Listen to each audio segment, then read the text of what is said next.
Assalamualaikum warahmatullahi wabarakatuh. Pada video kali ini kita akan belajar tentang pecahan pada bentuk aljabar. Tujuan pembelajarannya yaitu setelah menonton video ini diharapkan peserta didik mampu menyelesaikan operasi hitung pecahan pada bentuk aljabar. Kita masuk ke materinya, pecahan aljabar.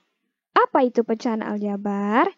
Pecahan aljabar adalah hasil bagi dari dua bentuk aljabar. Ya, jadi pecahan aljabar itu hasil bagi dari dua bentuk aljabar. Nah, kalau pecahan itu kan bentuknya biasanya seperti ini. Sesuatu dibagi dengan sesuatu.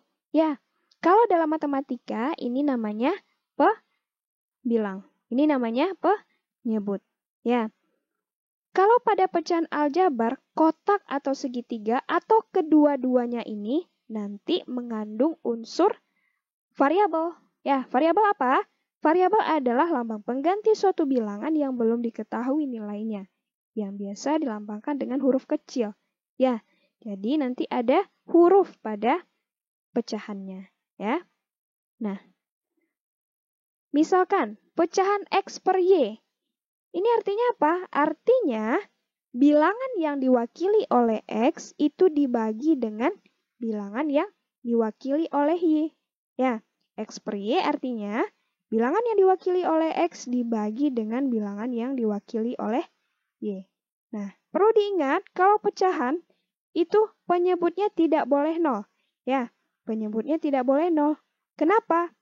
Kalau penyebutnya 0 berarti sesuatu dibagi dengan 0. Kalau sesuatu dibagi dengan 0, hasilnya adalah tidak terdefinisi. Maka untuk penyebutnya tidak boleh 0. Ya.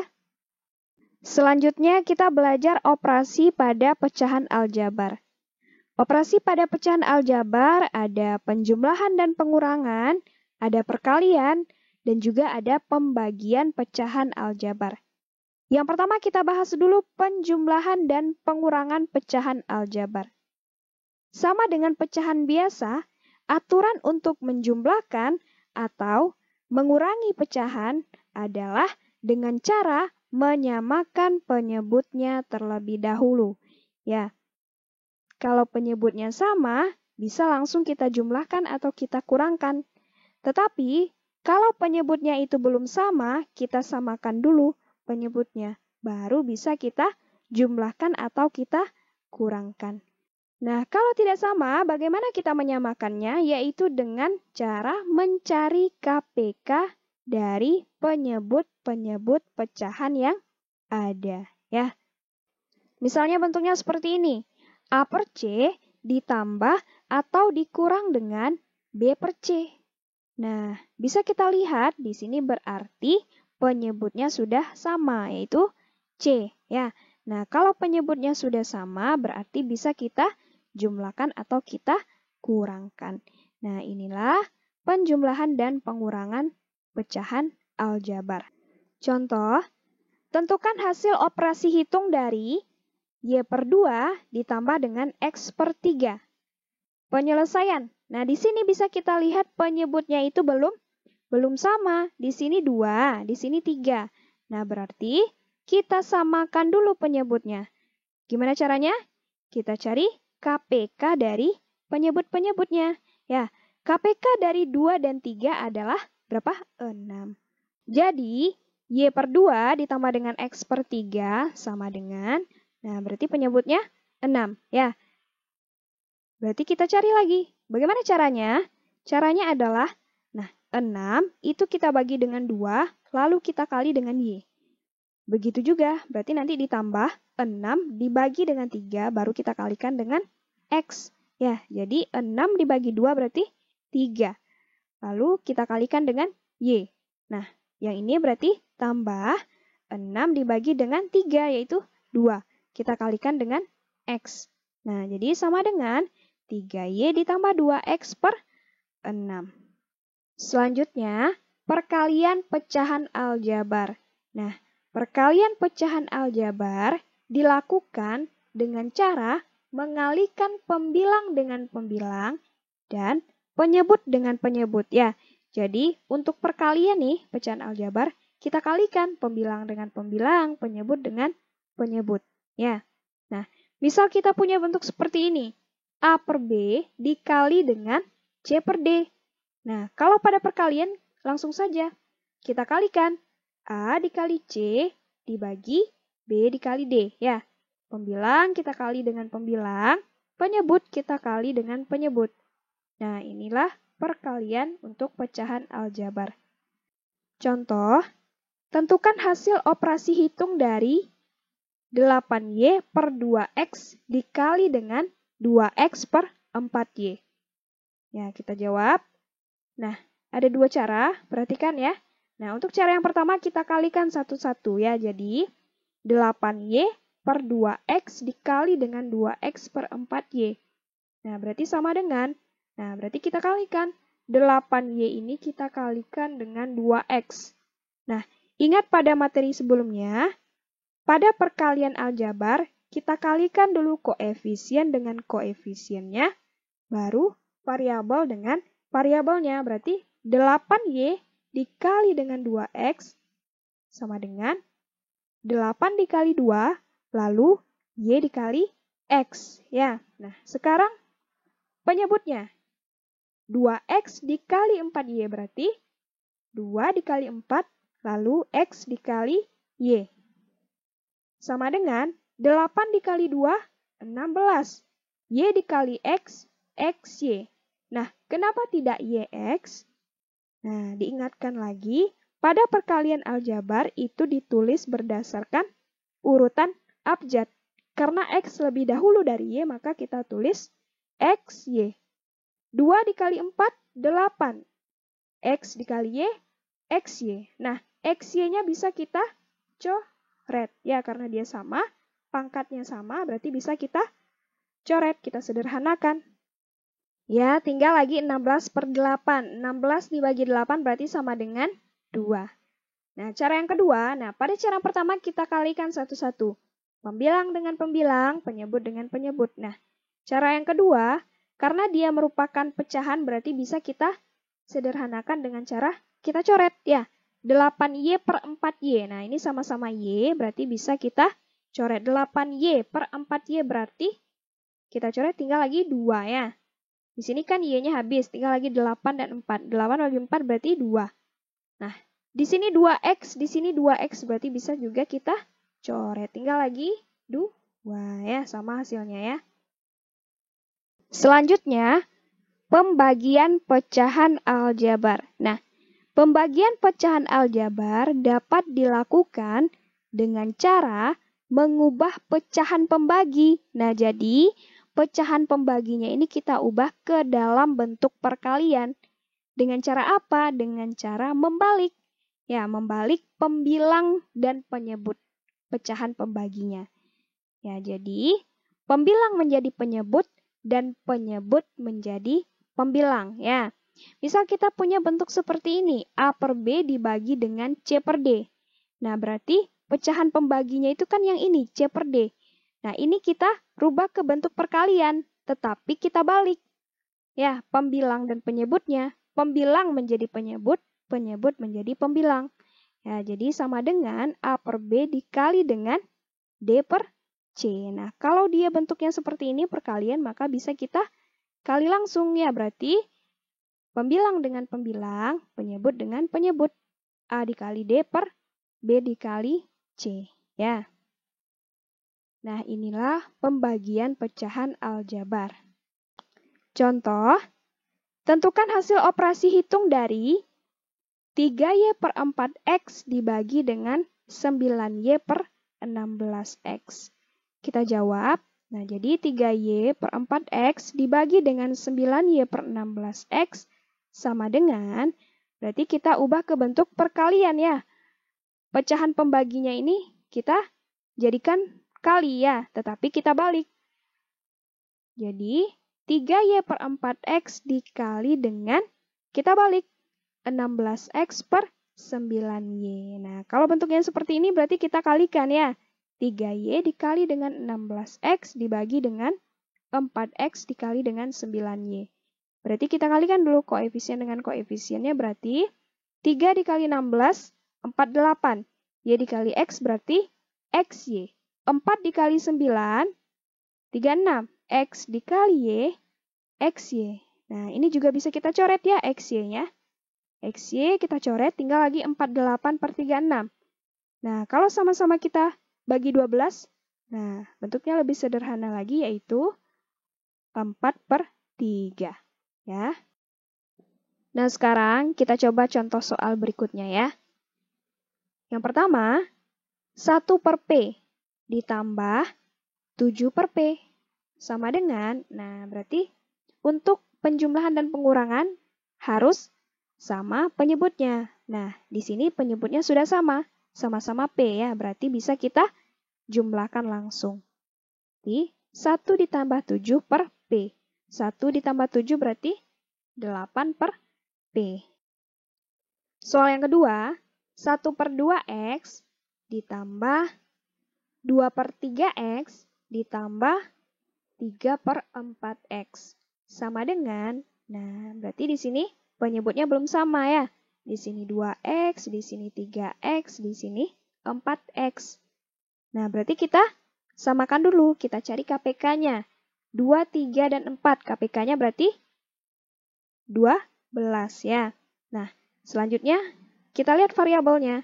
Di sini variabelnya sama-sama X. Nah, berarti penyebutnya yaitu 12X. Nah, langkah selanjutnya, 12X ini kita bagi dengan 2X, lalu kita kalikan dengan 1. Ya, jadi 12X per 2X, berarti X-nya habis ya. 12 dibagi 2 berarti 6. 6 dikali 1 berarti 6. Nah, jadi 6 per 12X.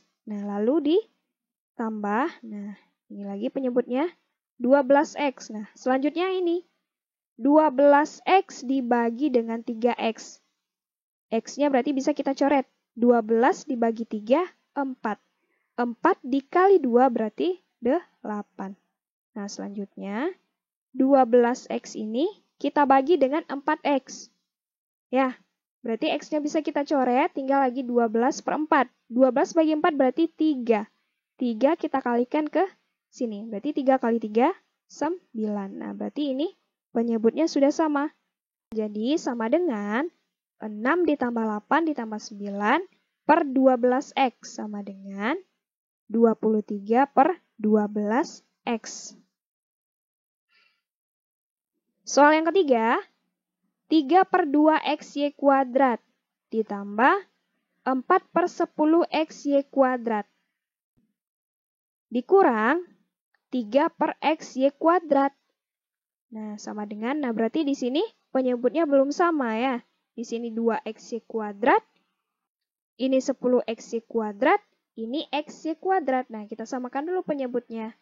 Nah, KPK dari 2, 10, dan 1 berarti 10 ya. Nah, di sini kan variabelnya sama-sama XY kuadrat. Nah, berarti 10XY kuadrat. Ya, 10XY kuadrat dibagi dengan 2XY kuadrat. Berarti XY kuadratnya bisa kita coret. 10 dibagi 2, 5. 5 dikali 3, 15. Ditambah, nah jadi penyebutnya 10XY kuadrat.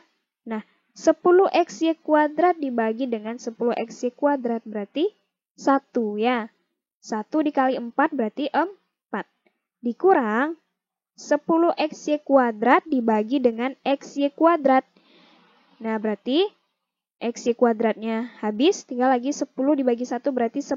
10 dikali 3, 30.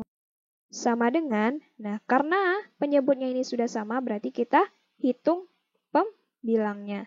Ya. 15 ditambah 4 dikurang 30 sama dengan negatif 11. Soal yang keempat, A dikurang 6 per 9 dikurang A ditambah 4 per A.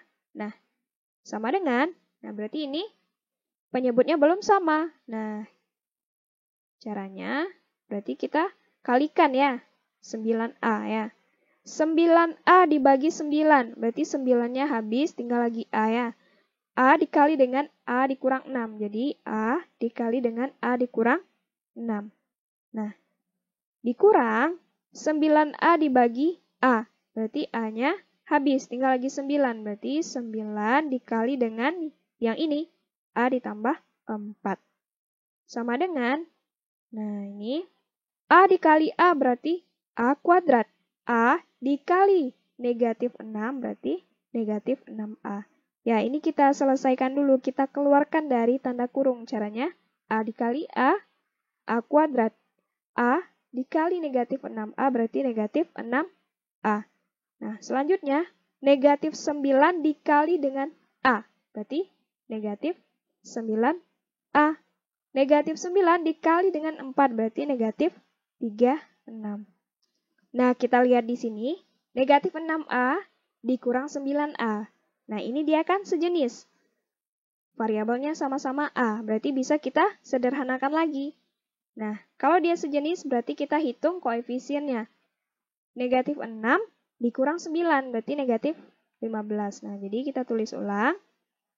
A kuadrat berarti berapa? Negatif 15A dikurang 36.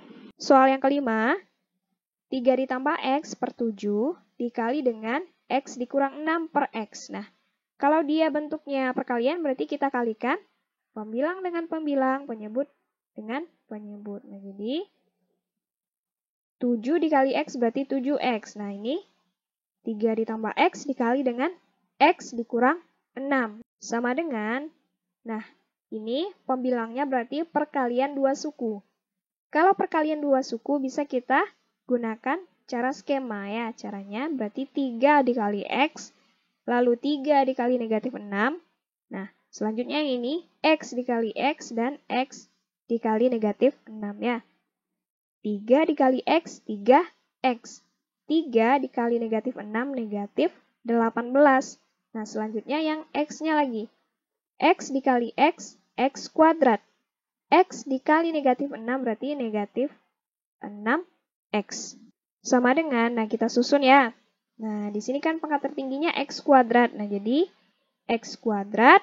Nah, di sini 3X, di sini negatif 6X. Nah, kita dekatkan karena dia sejenis. Dikurang dengan 18.